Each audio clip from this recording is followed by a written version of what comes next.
Okay. Hi, my name is Reagan Hawks, and this is my essay on euthanasia.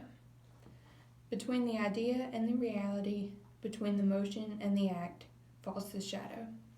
T.S. Eliot wrote this in his poem, The Hollow Men. The shadow referred to is the place where things of the unknown lie. Do we know what happens in the shadow? Eliot does not reference the process of euthanasia in his poem. This phrase could illustrate why euthanasia is wrong. Euthanasia should not be accepted in today's society. There is the sanctity of life, the Christian worldview, and voluntary euthanasia leading to involuntary euthanasia that causes distrust in the process of euthanasia. The sanctity of life is weakened by the process of euthanasia. As a secular society, the sanctity of life is not valued. The arguments of the death penalty, abortion, and euthanasia are all controversial topics. It is no wonder why human life means so little. Human life is a gift from God. We should cherish it. He has given us all a purpose to live and do His will. Genesis 9:6 states, "For God made human beings in His own image." If God created people in His own image, then why would killing ourselves or others be acceptable? All life has tremendous value. We all have a reason to live. God has set us all apart to be His holy people. We are His children. Isaiah 49:15 says, "Can a woman forget her nursing child and not have compassion on the son of her womb? Surely they may forget, yet I will not forget you." His children are so valuable to Him. Our lives are not our own. So we should not agree with a practice that takes away life. God created His children to do His will and not our own. The Christian worldview does not agree with euthanasia.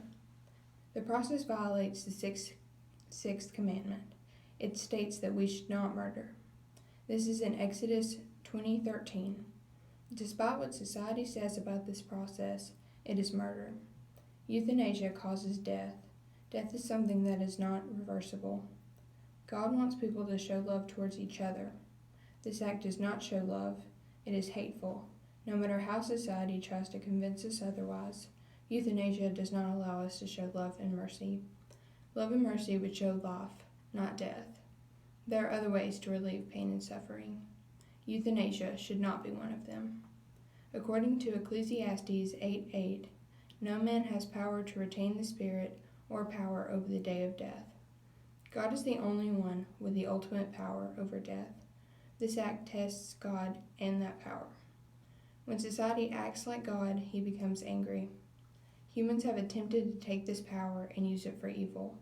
We abuse the power. God does not want people to kill His creation. There will be a day with no more pain and suffering. We should not end our lives today, even though we live in a broken world. As we continue our lives, tragic things will happen. That does not mean that we should give up. God will give us each a resurrected body. We will not feel any pain. As Christians, we need to be patient. This brokenness will not last forever. The more we endure for Christ, the more treasure He will have in store for us.